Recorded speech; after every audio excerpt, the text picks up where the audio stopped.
Assalamualaikum warahmatullahi wabarakatuh. Saya dari JP Film bakal bahas film yang berjudul Requiem from a Dream yang disutradarai oleh Darren Aronofsky yang dibintangi oleh Ellen Burstyn, Jared Leto, dan Jennifer Connelly. Sebelum menonton, semoga saudara-saudaraku yang menonton ini dalam keadaan sehat walafiat, dan jangan lupa sediakan kopi sebelum menonton. Terima kasih juga buat yang ingin menonton. Film ini sangat bagus karena mendapatkan rating 8,7. Tapi sebelum ditonton, putar intro.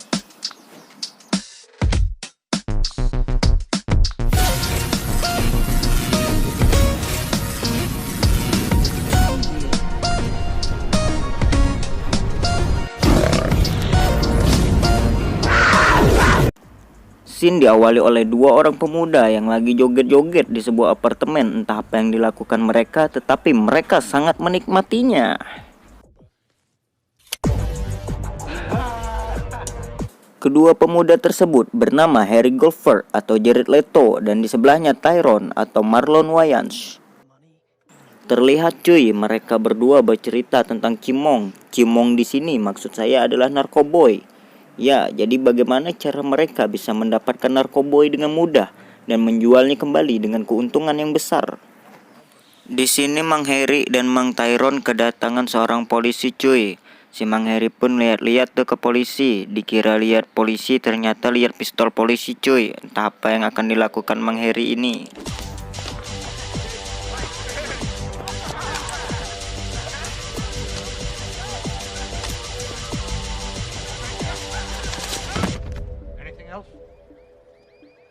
Seperti yang saya bilang di thumbnailnya tadi, di sini kita akan agak sulit membedakan yang nyata dan imajinasi atau halusinasi dari masing-masing tokoh. Dan agak yang sulitnya lagi, di sini ada 3 plot twist, bro. Jadi kita bakal disuguhkan dengan 3 alur cerita yang berbeda-beda namun memiliki arti yang sama. Oke, kita kenalan lagi sama tokoh perempuan Marion atau Jennifer Connelly, pacar dari si Harry. Scene beralih ke rumahnya si Harry. Ini adalah nyokapnya dari si Harry ya. Dia bernama Sarah Goldberg atau Ellen Burstyn. Sarah mendapatkan telepon dari acara TV kesukaannya. Sarah diundang untuk masuk ke acara TV mereka. Pembawa acara pun menyuruh Sarah untuk mengirim surat hingga nanti pembawa acara TV menyetujuinya. Sarah teringat gaun merah yang dia gunakan saat perpisahan anaknya. Dan Sarah pun ingin mencobanya, namun kendala terjadi karena baju Sarah sudah tidak muat lagi kepada Sarah.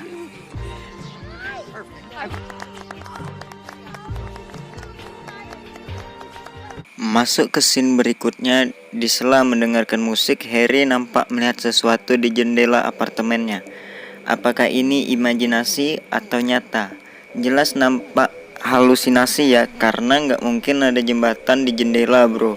Kayaknya Harry masuk di pasukan Lemers juga nih, pasukan cap kucing hitam Fox. Ternyata cewek tersebut adalah si Marion, pacarnya si Harry. Mungkin si Harry lagi kangen ya. Kangennya si Marion, tapi yang malah nampak adalah si CJ.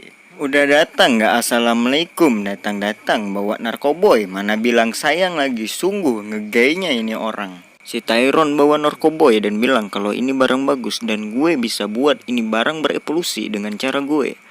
Dan Harry bilang, betulan bro, ini barang bagus. Kalau lo gak percaya, kita coba. Kalau memang mantap, kita jual 2 kali lipat, kata si Tyrone atau CJ, Carl Johnson. Mantap aing mah, pengen ngeplay, rasanya pengen jadi Iron Man teh. Ayo. Aing mah kudu naon bilang ikan hiu makan tomat, ngeplay.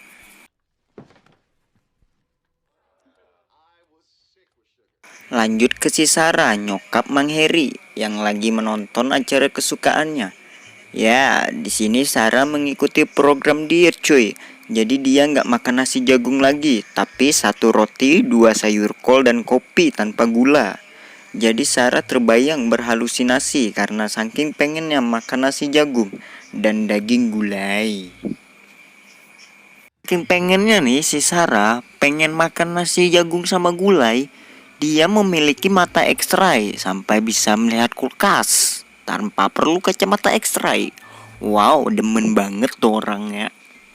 Sampai tidur pun Sarah susah mau tidur. Susah mau tidurnya itu Karena Sarah terbayang-bayang lagi.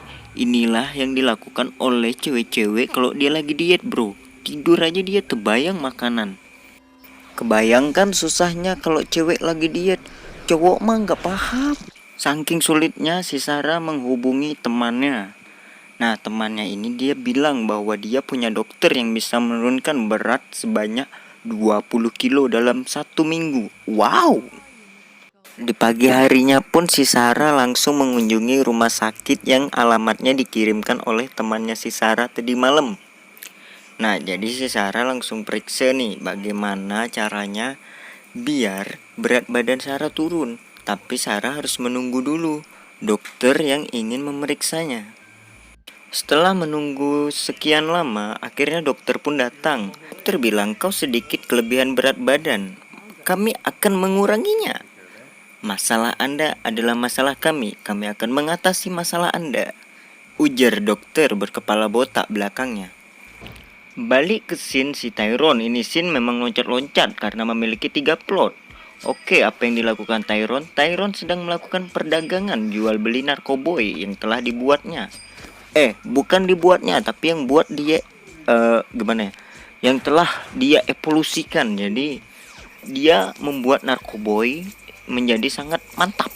Jadi si Tyrone ini berbisnislah dengan si Harry agar narkoboynya laku keras di pasaran. Buat adik-adik yang nonton, tolong ini film jangan ditiru ya. Ini film hanya sekedar film, ujar sutradara Mang Harry. Jual-jual narkoboy, si cewek demen sama si Harry. Akhirnya aduh lupa gue cut scan itu pas kis-kisnya, sorry ya guys. Terlihat sudah banyak terkumpul uang haram dari hasil penjualan narkoboy. Seneng sekali si Mamang Harry sama si Mamang Tyrone karena hasil jual narkoboy laku keras di pasar malam.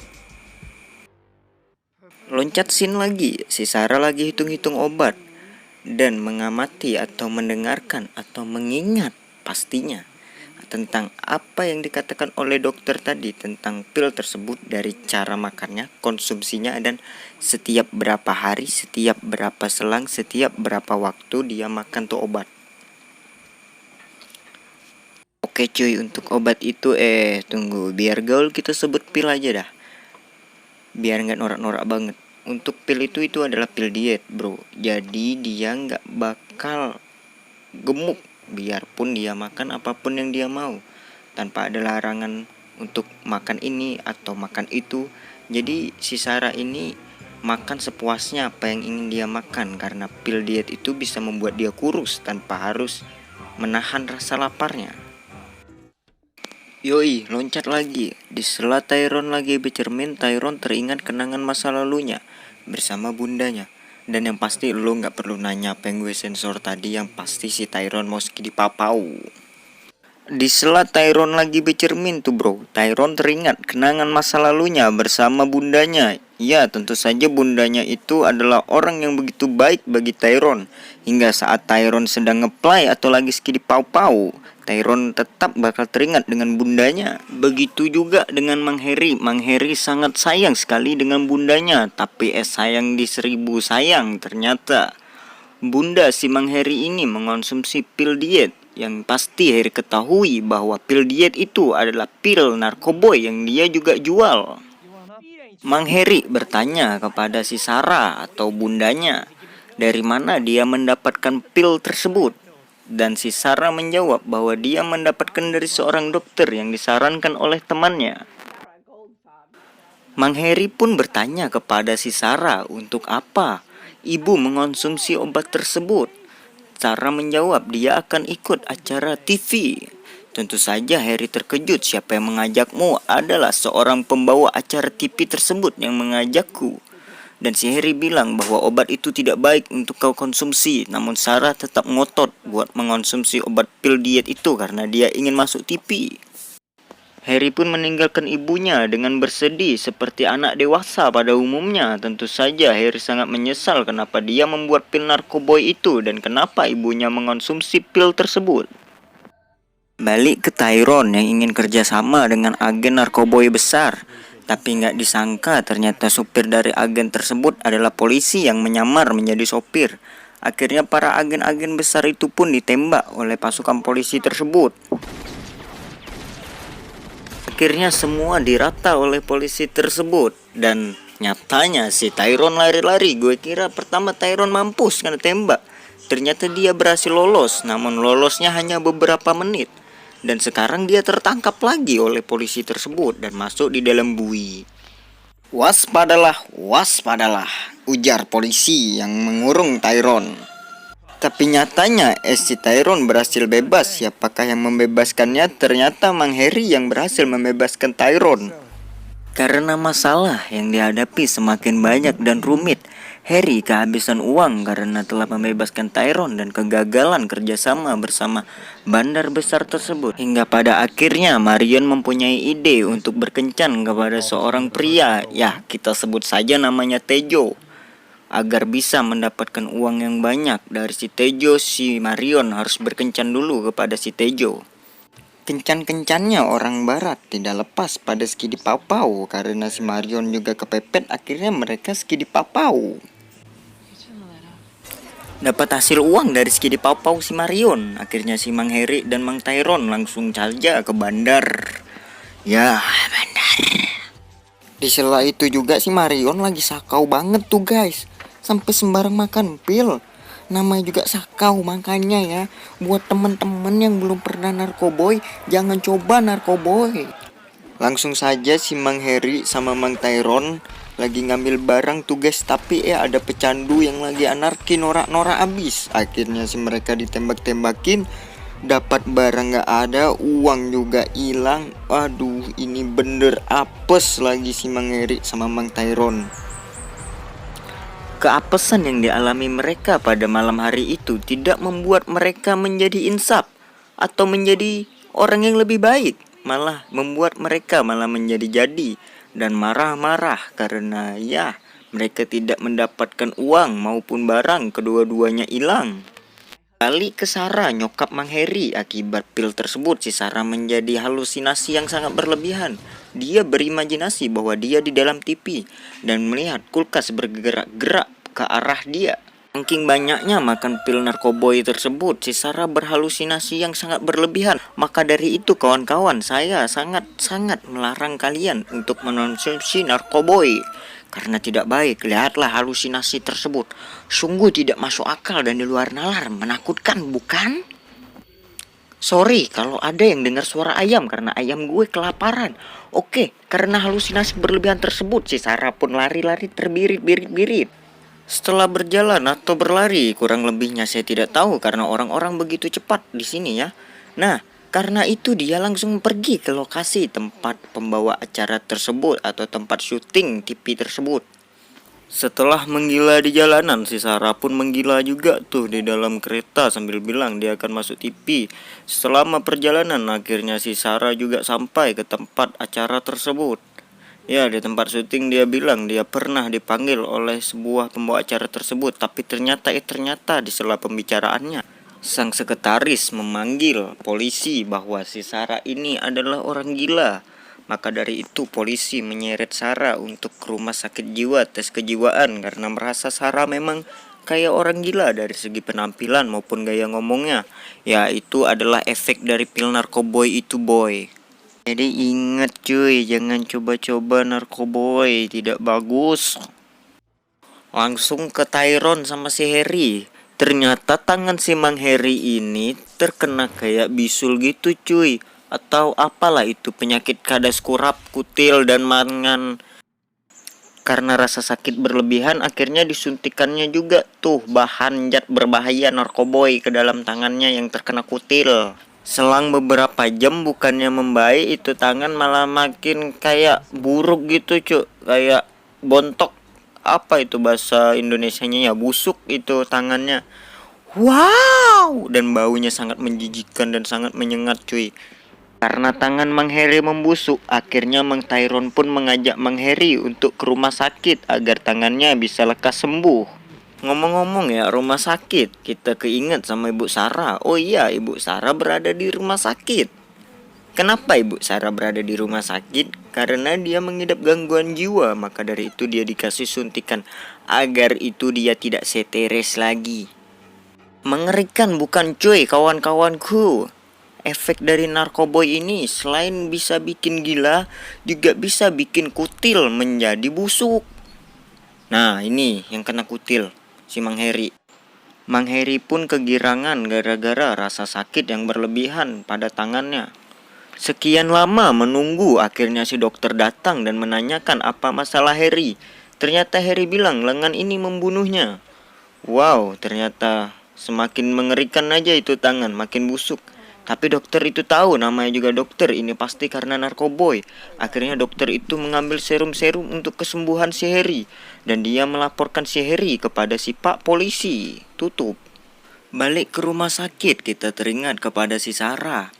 Oke, si Sarah di sini merasa bahwa dia itu disiksa. Ya, itu hanya perasaan dia saja karena efek dari narkoboy tersebut. Nah, di sini para dokter menangani Sarah seperti pelayanan rumah sakit pada umumnya. Namun, si Sarah merasa dia tersiksa. Lihat kan betapa bagusnya dokter menyuapin si Sarah, tapi entah kenapa si Sarah ini merasa bahwa dia itu disiksa.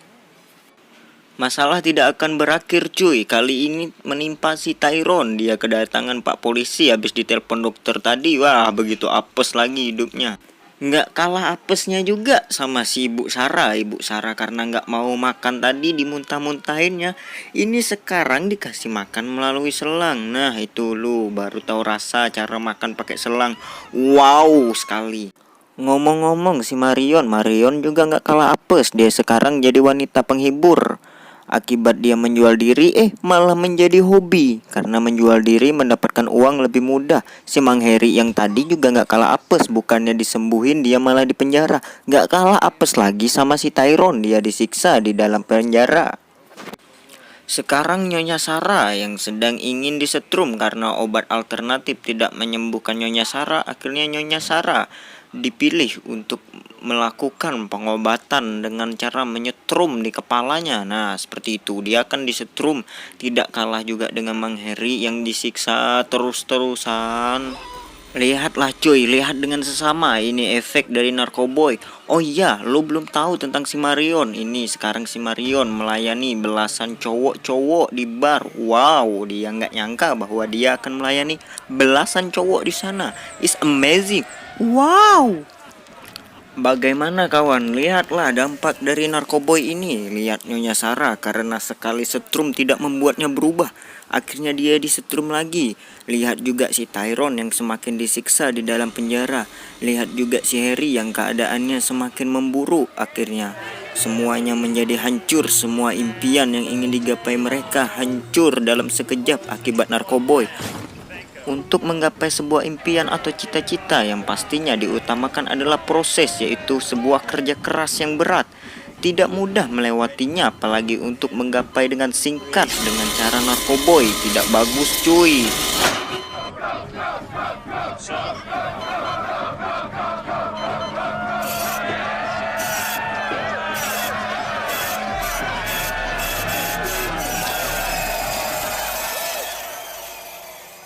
Setelah melewati proses yang cukup lama, akhirnya tangan Mang Heri diamputasi karena tangannya busuk.